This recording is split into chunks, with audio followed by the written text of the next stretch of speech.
ঘটনা কি আমাদের জীবনে আমি আবার এমপি হব এই দেশে, আবার এই দেশে মন্ত্রী হব, নোট করে কে রাখো। আমি আবারও এমপি মন্ত্রী হব, আওয়ামী লীগের সাবেক এমপি শাহজাহান ওমরের হুঙ্কার।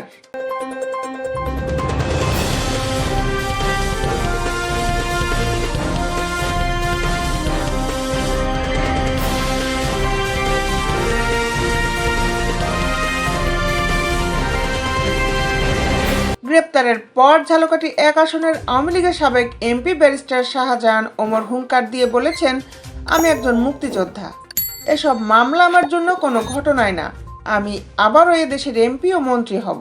বৃহস্পতিবার 21শে নভেম্বর সকালে গ্রেপ্তারের পর সাংবাদিকদের সঙ্গে কথা বলার এক পর্যায়ে তিনি এই কথা বলেন।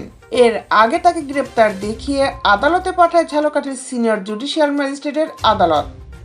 এরপর দুপুরে তাকে কারাগারে পাঠানো হয়। পুলিশ ও আদালত সূত্রে জানা যায়, কাঠালিয়া উপজেলা বিএনপির কার্যালয় ভাঙচুর করার অভিযোগে 2023 সালের 4 ডিসেম্বর মামলাটি করেছিলেন আক্তার হোসেন মিরবহর নামের এক ব্যক্তি। তিনি বিএনপির রাজনীতির সঙ্গে জড়িত।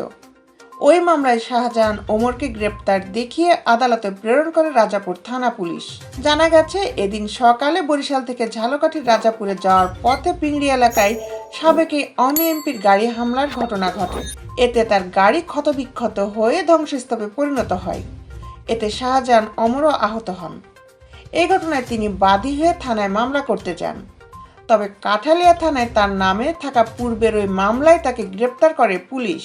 উল্লেখ্য, ঝালকাঠি জেলা প্রতিষ্ঠিত হবার আগে বাকেরগঞ্জ 12 আসনের সংসদ সদস্য ছিলেন শাহজাহান ওমর। পঞ্চম, অষ্টম ও দ্বাদশ জাতীয় সংসদে তিনি ঝালকাঠি 1 আসন থেকে নির্বাচনে লড়ে জয়লাভ করেন। খালেদা জিয়ার প্রথম ও তৃতীয় মন্ত্রিসভায় একাধিক দপ্তরের দায়িত্ব পালন করেছেন তিনি। দীর্ঘদিন বিএনপির রাজনীতির সাথে যুক্ত থাকার পর দ্বাদশ সংসদ নির্বাচনের আগে আওয়ামী লীগে যোগ দেন শাহজাহান ওমর।